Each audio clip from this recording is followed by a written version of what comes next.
This is Pet Life Radio. Let's talk pets.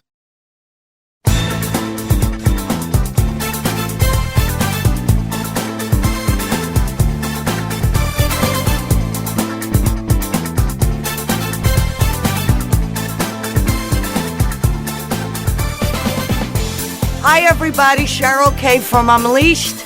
I'm back from my Around the World in 180 Days, and I have a surprise for all of us today. I have a co-host, my dear friend Geri. Geri, say hi. Hi. Hi. And we're just going to talk today and get acquainted, and I promise I'll be back.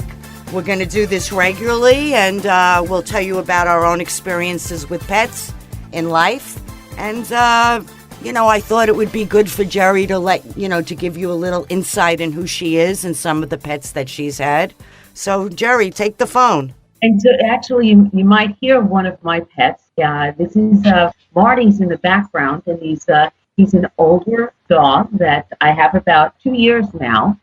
He's a shelter dog, maybe between, I get things maybe 8 to 10 years. Originally, we thought he was a black lab, but he's probably a mix between a black lab and some kind of hound.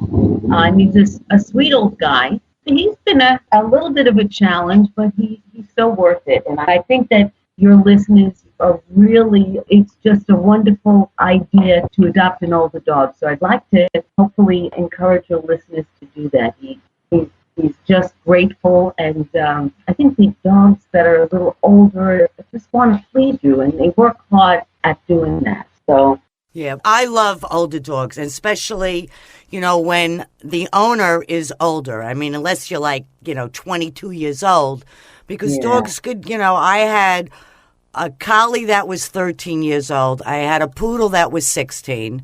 An older dog, especially if their owner surrendered and you know a little bit about them, they come with somewhat of experience. Sometimes they are somewhat trained. I mean, as far as all the commands about stay, sit, no, and all of that. I think that's hard to expect that they're going to be very well trained. A lot of the sheltered dogs, a lot of them have gone through some difficult times. Marty was at the shelter here in Virginia Beach on and off for almost 2 years. I think because he's got some skin issues going on, so he can have he can be a little bit of an expense. The older dogs at Best Friends, where I volunteered a couple of times, these dogs are not the best trained dogs, but they're loving dogs, and they're just so wanting to please. They're very grateful. They're very definitely. Grateful. Definitely. I think so. So I think the biggest thing to understand with an older adoption is to keep your expectations so reasonable with these animals. You don't know what they've been through. And many times they have been neglected. They feel kind of, you know what I think I was telling you the story, that Marty didn't bark for almost a year. He just didn't know how to be a dog. Oh, that's sad.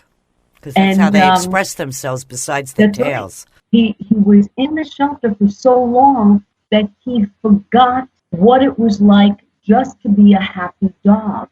And for the first almost a year, this dog never barked at all. And now, as I said, don't be surprised. You can't get him to not. Well, he'll stop, but don't be surprised if you do hear him barking in the background, because he's looking for some attention, and he knows that he can get it now. And I think that maybe that might be the best joy, is that he's barking because he knows he's going to be listened to. Right.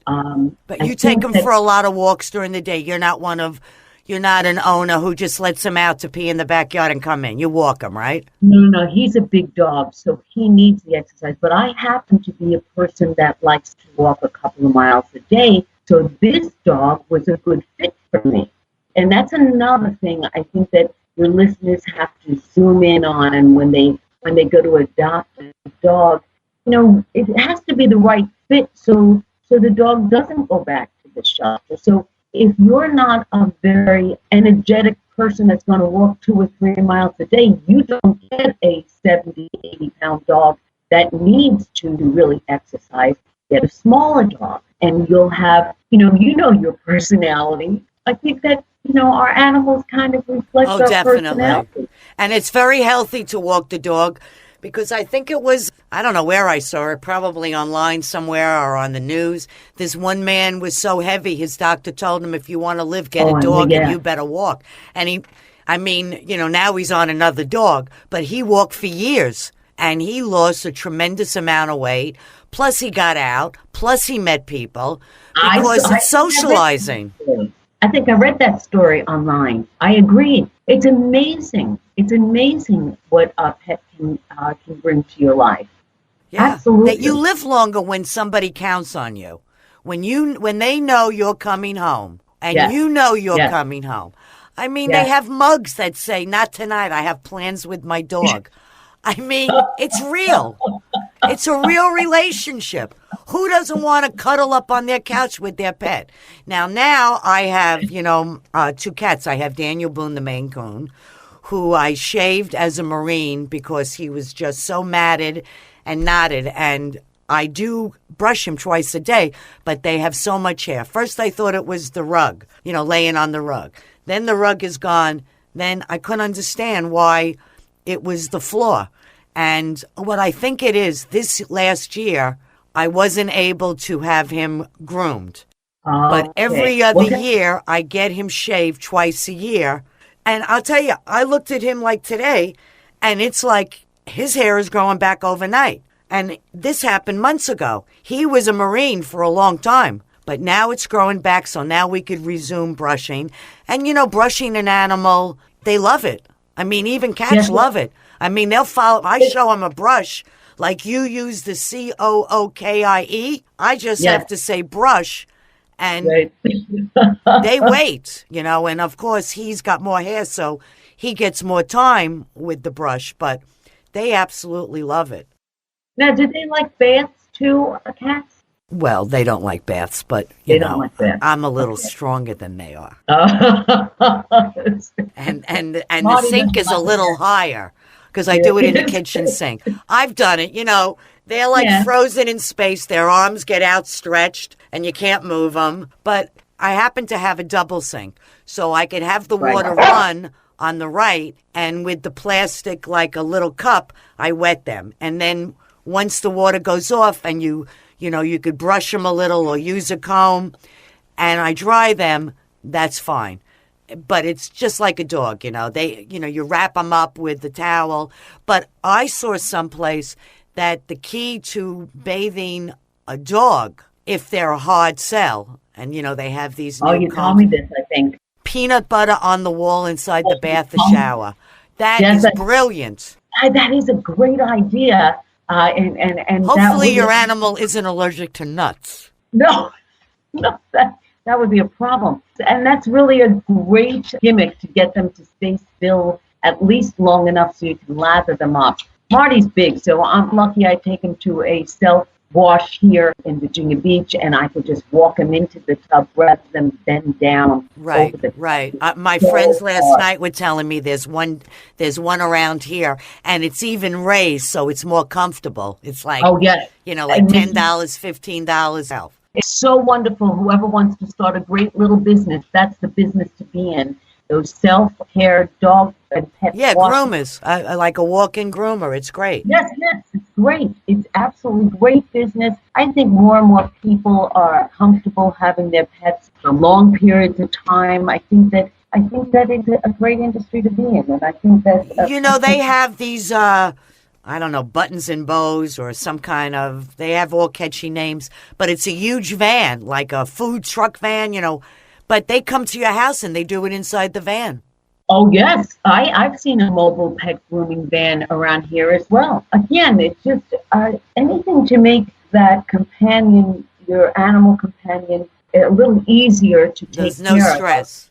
I think that's so important. And to keep it reasonable, because the mobile pet groomers don't have the expense of the brick and mortar building, so they're so reasonable as opposed to maybe bringing, your pet to an independent groomer at a shopping center. So there are lots of different ways. And they're expensive. I mean, for Daniel, He was $60. Yeah, and exactly. So people get frustrated sometimes with the cost of owning a pet, but a little bit of research, you can find some reasonable alternatives. So that's very important. So that's Marty talking in the background. Well, I think on that note, we're going to take a break for a commercial with our sponsor. Be right back. Sit. Stay. We'll be right back after a short pause. Well, 4 to be exact. If you've ever shared your home and heart with a charmingly naughty animal who's always up to mischief, you'll fall in love with the Klepto Kitty who stars in Talk to the Paw by Melinda Metz. Talk to the Paw is a funny, heartwarming novel about a single girl, a single guy, and MacGyver, an adorable tabby cat with a not-so-adorable habit of stealing from the neighbors. Talk to the Paw is on sale now everywhere books are sold. Visit kensingtonbooks.com for more info.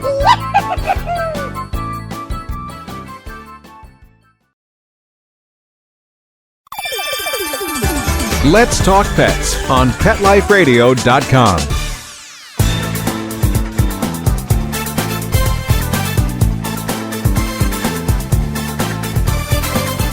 We're back, and I just wanted to remind you that my new co-host Geri is here, and she had an experience in Utah I really think that you would find interesting. Geri, you want to tell them about your time in Utah? Oh, you're talking about the Best Friends Animal Sanctuary in Kanab, Utah. This is a phenomenal facility. If your listeners would just Google the Best Friends Animal Sanctuary, they will have an opportunity to see the country's largest no-kill animal sanctuary. It's been around for about 30 years. It's a great opportunity to learn about how you can not only adopt animals through them, but volunteer to take care of these animals. They're a huge sanctuary, not only for dogs and cats, birds. The first year I volunteered there, I volunteered with dogs, and they had, I want to say about 250 dogs. But they adopt also. You can adopt from them also. Yes, you can. But working there, you are on a waiting list. Yes, to volunteer. They would not be able to run that facility without volunteers. Volunteers come from all over the world to schedule time at Best Friends Animal Sanctuary. It's a beautiful sanctuary in the south, I think that's the southeast corner of Utah. The facility really was the dream of a handful of friends. I want to say 5 or 6 friends.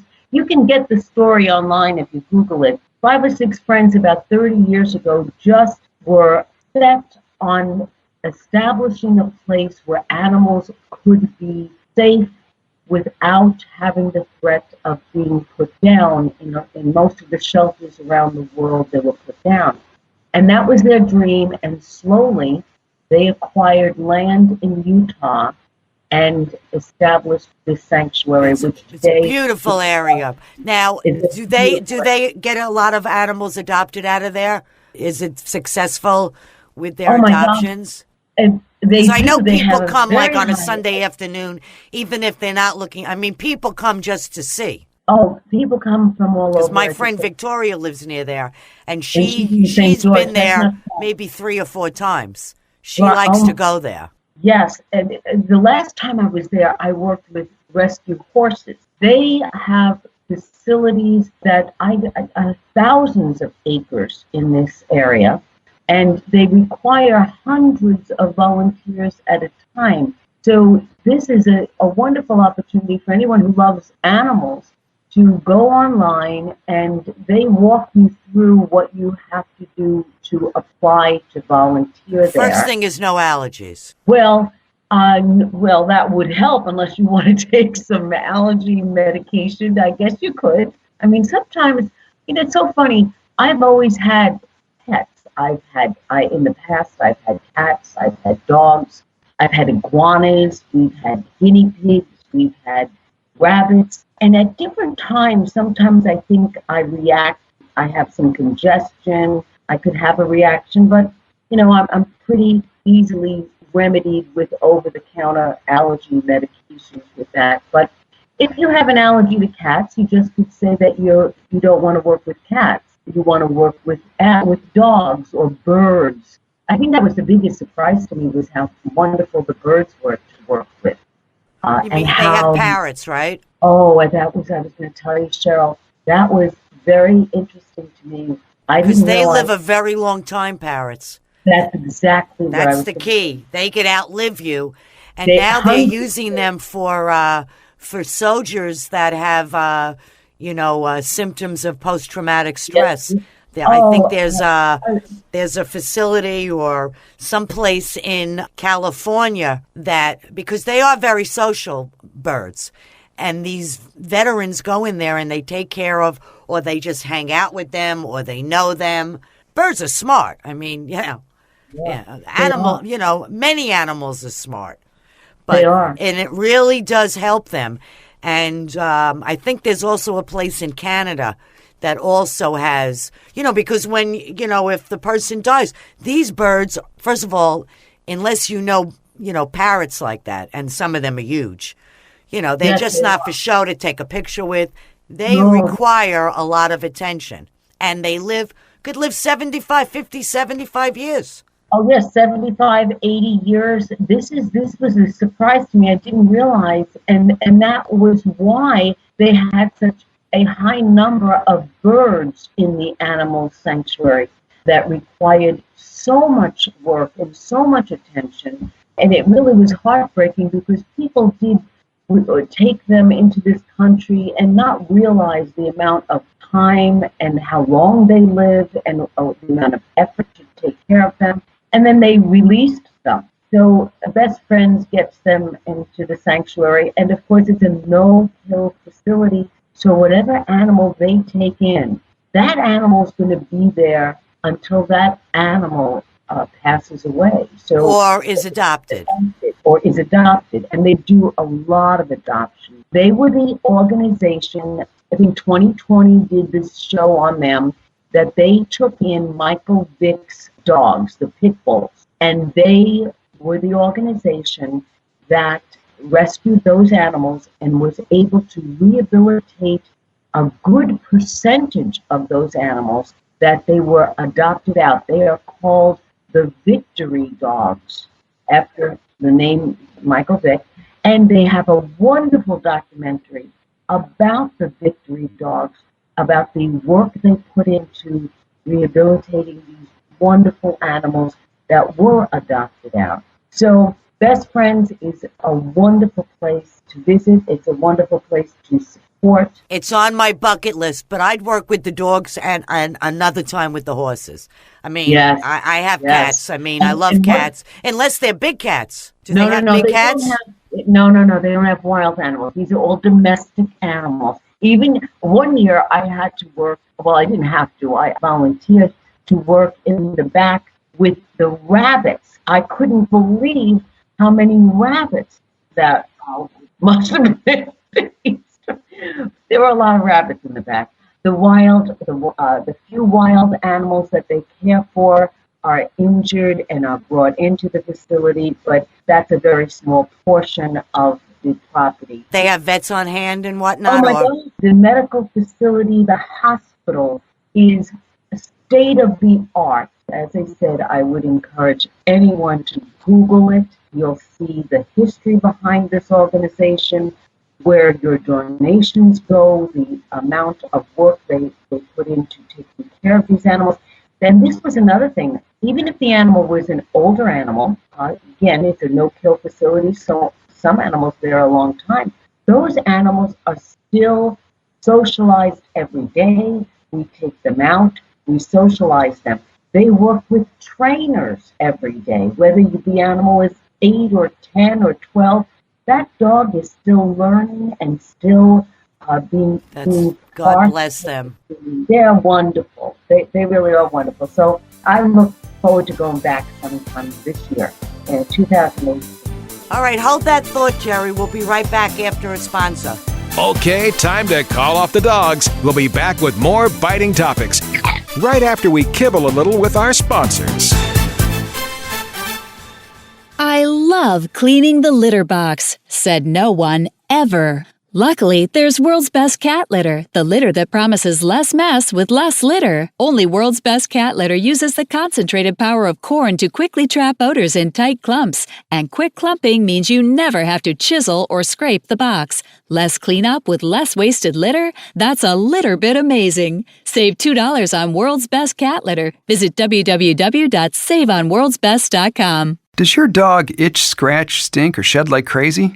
Come to Dynavite for help. Order a 90-day supply of Dynavite. Dynavite for life. Pick up 2 tubes of Doggo Suds. Get the 3rd tube free. Peppermint, tea tree, lavender, Doggo Sud shampoo. Made with all-natural coconut, jojoba, aloe. Great for healthy skin and soft, shiny coats. But no itchy, harsh chemicals. Lather up, rinse away. Try Doggo Suds. Buy 2, get 1 free. At Dynavite.com. DINOVITE.com.